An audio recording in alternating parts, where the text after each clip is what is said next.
Halo semuanya, balik lagi di channel Halo Edukasi. Seperti yang diketahui, pria dan wanita memiliki sistem reproduksi yang berbeda. Bagi pria dewasa atau saat memasuki masa pubertas, sistem reproduksi yang dimilikinya menghasilkan sel-sel sperma yang dibuat melalui suatu proses yang kompleks bernama spermatogenesis.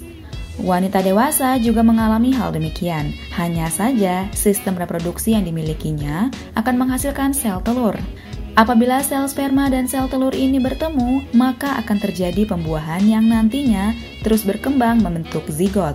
Namun, sebelum terjadi proses pembuahan, terlebih dahulu kita harus mengetahui tentang bagaimana sel telur yang dimiliki oleh wanita dapat terbuat. Jika spermatogenesis adalah proses pembuatan sel sperma, maka proses terciptanya sel telur dinamakan dengan oogenesis. Sebelum membahas mengenai oogenesis, jangan lupa untuk subscribe channel Halo Edukasi ya.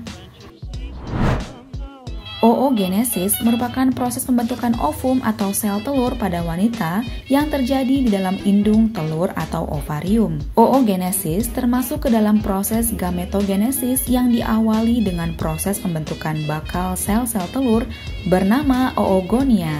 Nantinya proses ini menghasilkan satu ovum fungsional.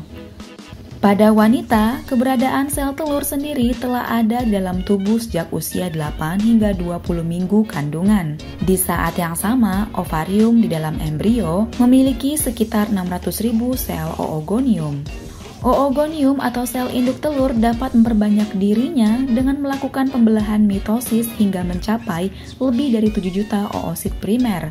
Akan tetapi, jumlah oosit primer terus berkurang mencapai 1 hingga 2 juta sampai janin lahir. Oosit sendiri merupakan sel telur yang belum matang dan nantinya terus mengalami perkembangan hingga matang pada lapisan luar ovarium. Ketika dilahirkan, sel-sel telur ini mulai berhenti berkembang sementara hingga memasuki usia pubertas. Pada masa pubertas inilah sel induk telur mulai aktif kembali mengikuti siklus menstruasi atau ketika seorang wanita mengalami menstruasi pertama.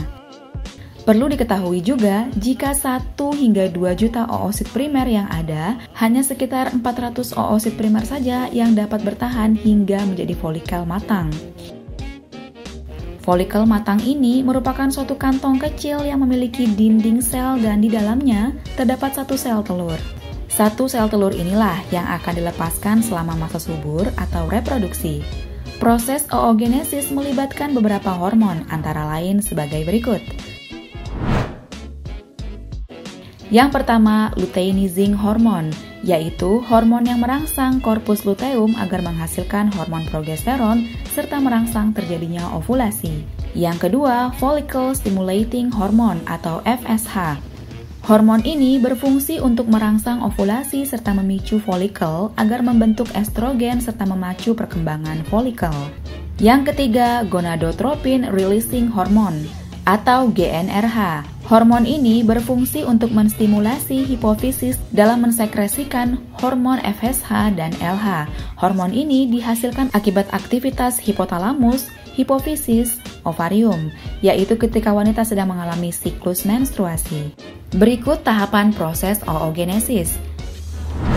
Yang pertama, fase pembelahan dan penggandaan.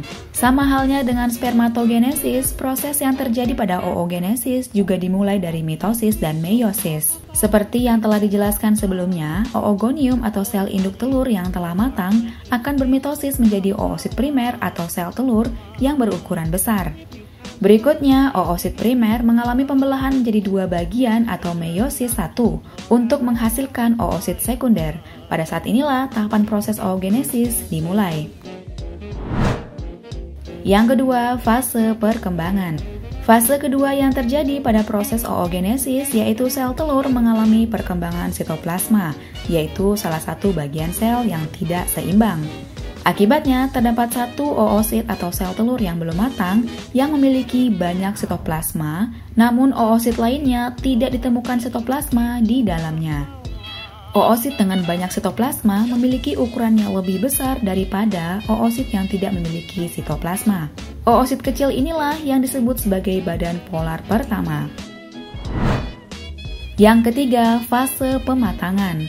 Tahap berikutnya yaitu fase pematangan yang dialami oleh oosit sekunder atau oosit besar. Oosit ini mengalami pembelahan sel telur kedua dan menghasilkan ootid. Sedangkan untuk oosit kecil atau badan polar pertama juga mengalami pembelahan menjadi dua badan polar kedua. Ootid mulai berkembang menjadi sel telur apabila bertemu dengan spermatozoa atau sel sperma. Dengan kata lain, proses ovulasi dapat terjadi apabila oosit telah mencapai tahap perkembangan ootid. Dan jika telah terjadi pembuahan, maka ootid telah berhasil melewati tahap akhir pematangan untuk menjadi sel telur. Badan polar pertama atau oosit kecil bergabung dengan dua badan polar kedua sehingga menghasilkan tiga badan polar kedua. Ketika ootid berkembang hingga menjadi ovum yang matang, ketiga badan polar kedua mengalami degenerasi atau hancur.